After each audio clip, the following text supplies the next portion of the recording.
Bonjour à tous et toutes, vous êtes sur Culture Plane, je vous parle cette fois-ci avec de nouveau mes micros cravates, parce que les dernières vidéos n'avaient pas ça, ce qui fait que le son était moins bon. Écoutez, j'espère que vous allez tous bien. Comme je le dis au début de chaque vidéo, Culture Plane est une chaîne indépendante. J'aimerais beaucoup un jour pouvoir en vivre, donc c'est un contenu que je vous propose donc gratuitement. N'ayant pas les heures de visionnage, je ne fais pas partie du programme partenaire YouTube, donc je ne peux pas, les vidéos ne sont pas monétisées, il ne peut pas non plus avoir de vidéos pour les membres soutiens. Donc tout repose en fait sur votre soutien à vous.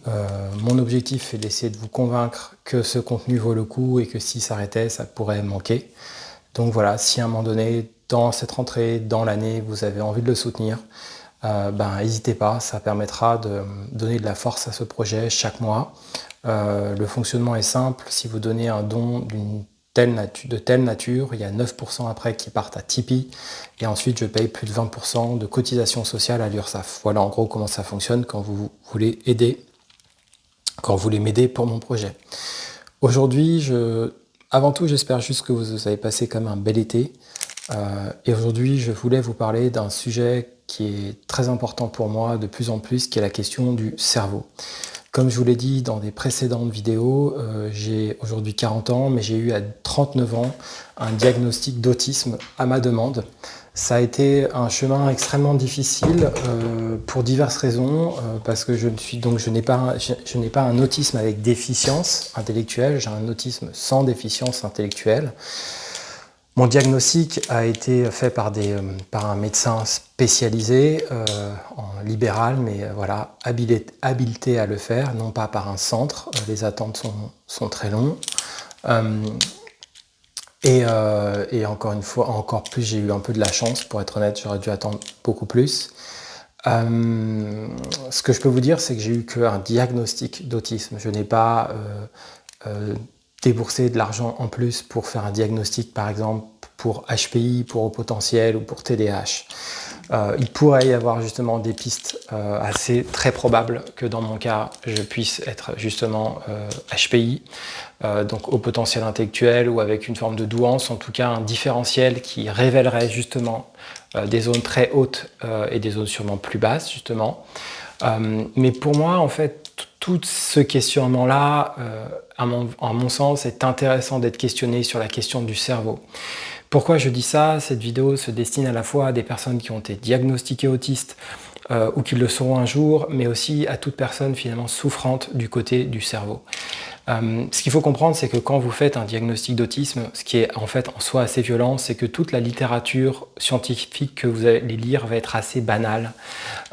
Et quand en fait vous pressentez que vous êtes autiste, moi dans mon cas à moi, je pressentais que je l'étais, c'était évident, sur ces aspects corporels, sur des aspects de regard, sur des aspects d'association, sur de multiples aspects si vous voulez.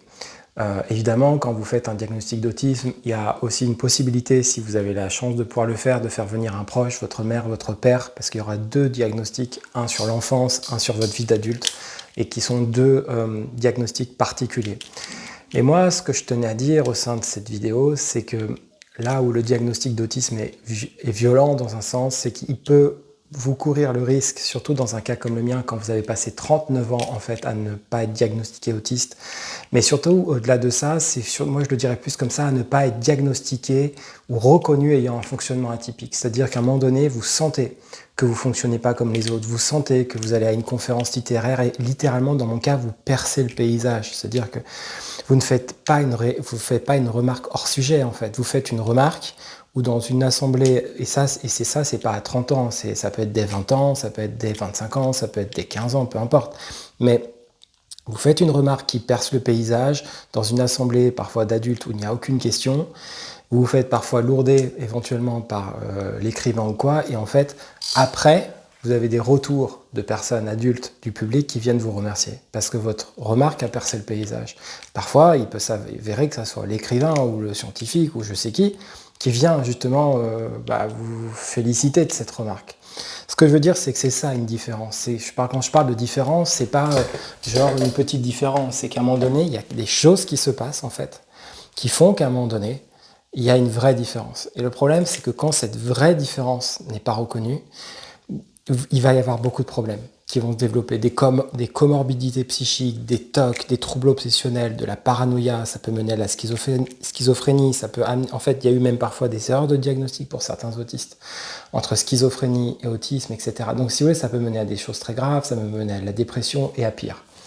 Donc ce que je veux dire, c'est que c'est très compliqué, mais ce qui est d'autant plus compliqué, c'est que quand vous avez un diagnostic d'autisme, en fait, vous pouvez aussi à un moment donné être détaché de votre être. C'est-à-dire que dans cette littérature que vous allez lire, cette littérature, elle va être, comment vous dire, elle va être détachée de votre être aussi.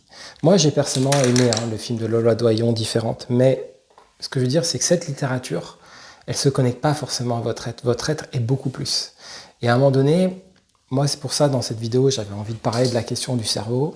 C'est vous interroger, en fond, à toutes les personnes neurotypiques ou neuroatypiques, peut-être plus neuroatypiques, à un moment donné, comment chacun fonctionne avec ça, avec cette différence de cerveau. Moi, dans mon cas, pour le moment, je préfère être honnête, c'est très difficile. C'est-à-dire que j'ai eu de la dépression, j'ai des paysages qui sont abîmés, j'ai réussi à faire des choses très difficiles parfois dans ma vie, notamment ces contrats d'enseignant qui étaient très difficiles, comme un autodidacte. Et j'ai réussi à faire aussi d'autres expériences qui vont dans ce sens-là. Mais aujourd'hui, mes paysages sont abîmés. Et pour le moment, c'est compliqué de trouver un chemin et je dois être accompagné par des médecins. Je pense que je vais devoir me diriger même vers des neuropsys pour en fait comprendre le fonctionnement de mon cerveau. Mais je trouvais que c'était intéressant en fait de vraiment soulever le problème parce qu'en fait la réalité c'est que je trouve qu'il y a beaucoup de personnes qui souffrent, à qui on va mettre des diagnostics, mais en fait derrière ces diagnostics il y a des choses profondes, il y a des choses de l'être, il y a des choses qui sont personnelles. Et moi j'aurais tendance à penser que ces choses de l'être, ces choses qui sont personnelles, c'est même les choses les plus importantes. C'est des choses qui peuvent parfois être accompagnées d'une psychothérapie, d'un travail analytique, mais si votre analyste n'est pas non plus une personne qui est anti-comportementaliste, parce que la plupart du temps, les psys sont des anti-comportementalistes par moment. En tout cas, les psys d'avant. Et de la même manière, les comportementalistes sont parfois anti-psychanalyse. Donc en fait, ça aide pas du tout. Et vous êtes là avec un cerveau qui arrive à penser à peu près tout, et vous rencontrez aucun professionnel qui arrive réellement à relier les deux. Donc ça, c'est un vrai problème, puisqu'après, il peut avoir la question des médicaments, des accoutumances. Donc en fait, il y a beaucoup de problèmes. C'est aussi pour ça, pour être tout à fait honnête avec vous, que cette chaîne, elle existe. C'est-à-dire que cette chaîne, je l'ai créée comme un endroit qui ne pouvait pas exister ailleurs. Comme un endroit où je vois pas, je pouvais trouver des offres d'emploi comme ça. En fait, c'est une pure création qui va dans ce sens-là, en fait. Et c'est pour ça qu'à un moment donné, j'ai décidé aussi de l'ouvrir à Tipeee, parce que je me suis dit, il faut que tu la fasses soutenir.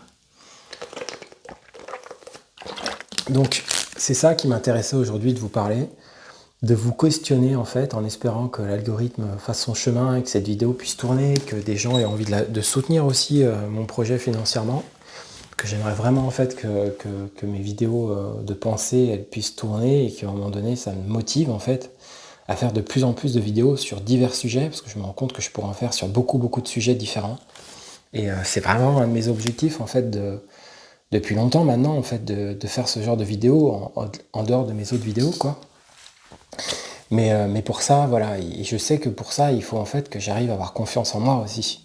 Mais du coup, comme je vous dis, c'est difficile parce qu'en fait, s'intégrer en tant que neuroatypique dans une société neurotypique, c'est très très difficile, quoi. Et même, vous voyez, sur l'expérience d'enseignant, c'est pas que je voulais arrêter en soi, c'est qu'en fait, je me suis tellement investi, ça a été tellement lourd, je faisais 4 heures de transport, j'avais un nombre de classes, c'était le Covid, j'avais un masque, il y a eu tellement de paramètres, mais d'une difficulté qu'en fait, il y a un moment donné, vous pouvez plus vous craquer, quoi. Et vous n'arrivez plus à y retourner. Et moi, pour moi, je ne peux plus y retourner, je n'y arrive plus. J'ai fait d'autres choses après, des bouts, mais en fait, je vivais sur mes ressources, des bouts, quoi. Des bouts de testeurs de bugs, des bouts d'aide, de ménage, des bouts, quoi. Mais parce qu'en fait, souvent, du coup, vous voyez, sur le cerveau, c'est des bouts, c'est des choses souvent qui sont pas à votre niveau, au sens qui vous correspondent à votre niveau. C'est pas que ces métiers sont en soi bas ou quoi, c'est juste des manières de... Qu'est-ce qui vous correspond, en fait, qu'est-ce qui, à un moment donné, nourrit votre cerveau, qu'est-ce qui, à un moment donné, vous met bien, et ça, c'est très compliqué, quoi. Et si je me retrouve vraiment en difficulté par rapport à ça, même quand j'étais dans des studios de jeux vidéo, je me posais des questions que d'autres se posaient pas, sur la question du sens, je me disais, mais là, on est en train de développer un jeu avec un problème éthique Je croisais des sans-abri, ça me posait énormément de problèmes. Quoi, c'était, ouais, en fait, il y avait des problèmes de partout, quoi, sur ça. Et je pense qu'en fait, à un moment donné, ben, il faudrait aussi parfois parler du cerveau, en fait, de qu'est-ce que c'est qu'un cerveau, qu'est-ce qui nous amène parfois à avoir des pulsions, en fait, de destruction parce qu'on s'en sort pas, parce que notre cerveau, il souffre, qu'est-ce qui nous amène, en fait, à parfois j'allais dire à s'exiler, je veux dire à littéralement se réfugier dans la nature, etc. Parce que pareil, on souffre parce qu'on a eu du trop-plein. Et en fait, dans cette société, voilà, on n'est que envahi par la productivité, comme dirait Albert Moukeber, il en parle bien de neuropsy, mais comme par la productivité, par de la réussite, par regarder comment je réussis, regarder comment je fais des vidéos qui réussissent. Mais en fait, cette parole-là, moi que j'essaye de vous partager sur Culture, n'a pas tant.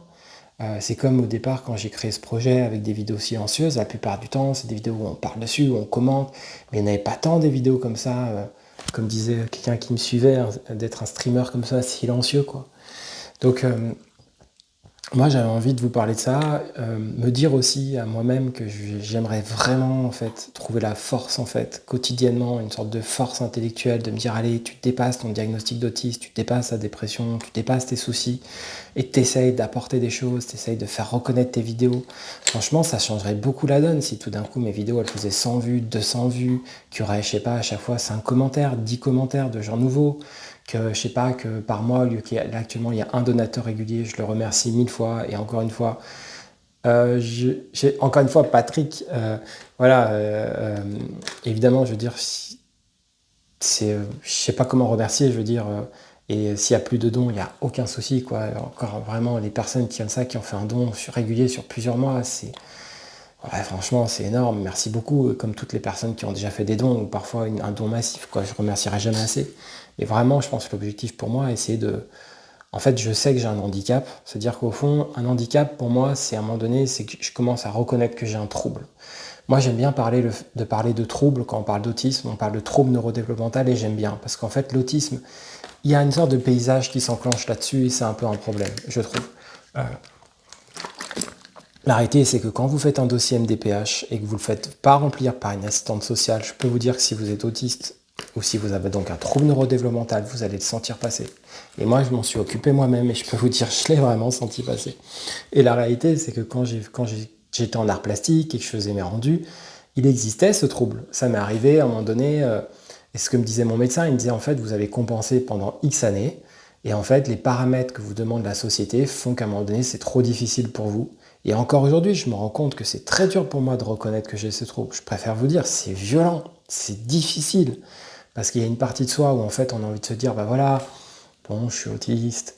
Et je me pressentais autiste, je suis allé chercher ce diagnostic, ça a été extrêmement difficile. Je suis allé voir ma médecin traitante il y a un an, je demandais encore à un ami, qui n'était pas encore un ami à l'époque, il y a 3-4 ans, est-ce que je suis autiste? Les gens me répondaient non.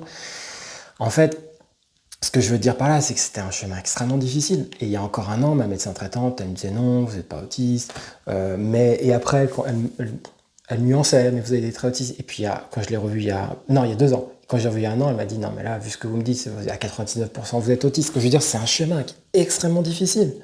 Et même elle, même à partir de là, elle me disait, vous êtes anormalement intelligent. Elle me disait, bah, une RQTH comme vous, on aimerait en avoir plus souvent. Et encore, on ne parlait même pas d'AH, je parlais juste de RQTH. Donc une reconnaissance de travailleurs handicapés pour être aidé.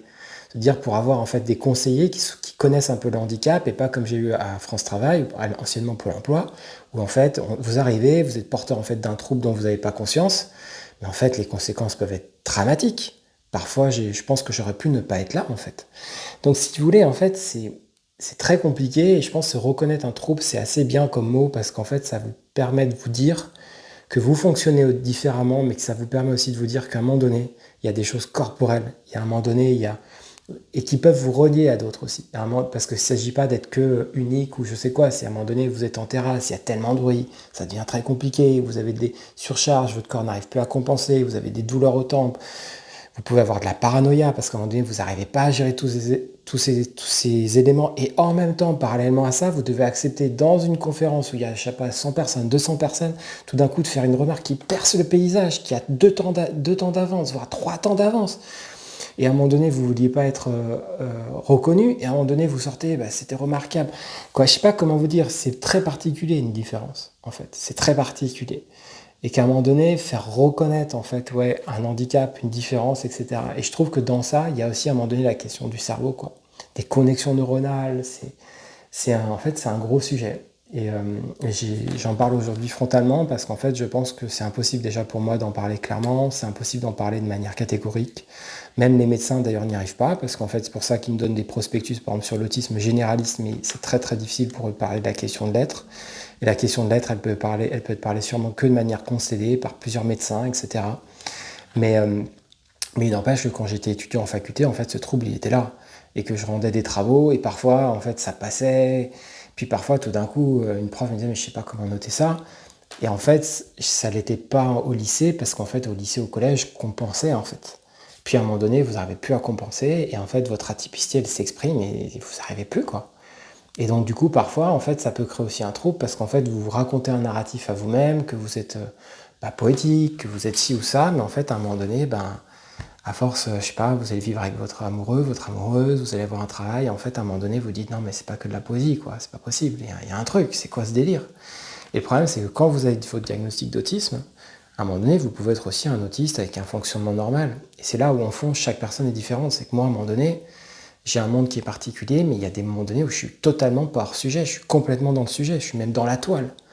Donc ce que je veux dire, c'est que c'est très complexe. Et au fond, je pense qu'interroger en fait chacun sur et vous, comment vous fonctionnez avec votre cerveau, c'est quoi vos astuces, comment vous faites, et puis essayer aussi de faire une vraie vidéo, comme je vous disais, qualitative. Faire en sorte qu'à un moment donné, cet algorithme, je me dis, mais pourquoi il y a des gens sur YouTube qui réussissent avec des vidéos commentées sur les jeux, l'actualité, pourquoi ma chaîne, elle n'arriverait pas à un moment donné à intéresser des personnes et que des personnes se disent, comme sur des vidéos ASMR, ben on va le soutenir, on va lui donner 10 euros par mois, ou 20 euros par mois, ou 20 euros par trimestre, j'en sais rien, et qu'il y a un moment donné 10 personnes, 20 personnes, 30 personnes, et qu'à un moment donné, comme vous avez fait un dossier handicap, ben, je sais pas, vous allez bah oui, accepter que vous allez faire un peu de ménage, voilà, gagner 100 euros, 200 euros, qu'à un moment donné, vous allez gagner peut-être 100 euros avec votre chaîne, qu'à un moment donné, vous allez peut-être avoir une AH où vous allez avoir 100 euros, et que je sais pas, et que parfois vous avez vos proches qui vous aident un peu, quoi. Des fois, en fait, ça devient un truc comme ça, quoi.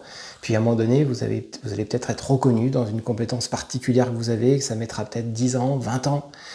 C'est très compliqué, franchement, c'est très compliqué. Moi, la chose que je sais, c'est que pour le moment, je dois lutter contre la dépression, je tente des choses, mais ça marche pas. Je sais pas encore comment rejoindre les paysages du monde.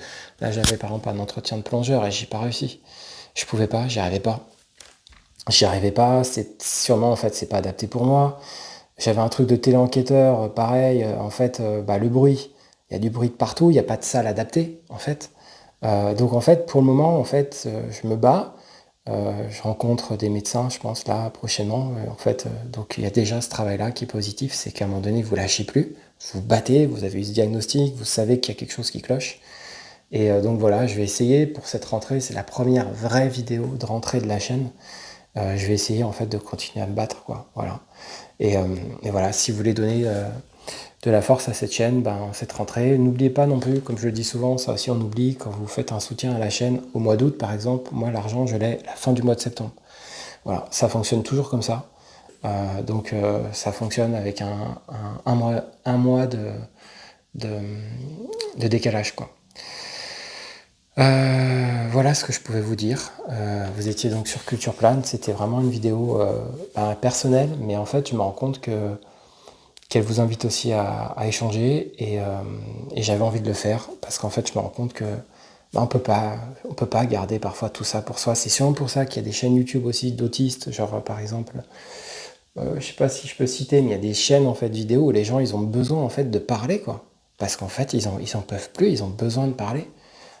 Justement, il y a une vidéo, voilà, Johanna, une chaîne Johanna en pyjama et qui évoque le TSA. Et c'est pareil, en fait, ces vidéos, elle en parle parce qu'à un moment donné, les gens, ils en peuvent plus, quoi. Et ils ont raison, en fait, aussi. Parce qu'en fait, il faut percer le paysage, il faut parler des choses dont on parle pas assez, quoi. Et surtout, je dirais parfois des choses dont on a des fonctionnements ou des avis reçus, quoi. Comme des préjugés ou des paysages un peu connus, alors qu'en fait, non. En fait, on connaît pas grand-chose. Et il y a beaucoup de choses à explorer. Et il faut que les choses, elles changent. Il faut que les métiers changent, que l'éducation change. Il y a trop de choses à changer. Et, euh, et moi, je pense qu'avec mon cerveau, j'ai un micro-rôle à jouer là-dessus, quoi. Voilà. Et que sur ce plan-là, bah, ce que je fais, oui, j'ai un aspect artistique en moi, mais bah, c'est différent de l'art à ce niveau-là. J'ai aussi des choses à dire, en fait, réellement. Et j'ai vraiment des choses à dire. Et que en fait, pour le moment, moi, ma manière de dire les choses et de créer, c'est comme ça. C'est pas de faire un film ou quoi. Même si, voilà, j'adore le cinéma, tout ça, mais il y a une forme d'urgence en fait dans ce que je ressens qui fait que j'ai réellement besoin d'adresser tout ça, quoi. Voilà. Écoutez, je vais m'arrêter là. C'est une vidéo de 20 minutes, c'est pas rien. Vous étiez sur Culture Plane. Encore une fois, n'hésitez pas à aider la chaîne via Tipeee, à liker, à partager, à mentionner la chaîne quand vous partagez le contenu. Et puis je vous dis à bientôt pour de prochaines vidéos. A plus, ciao.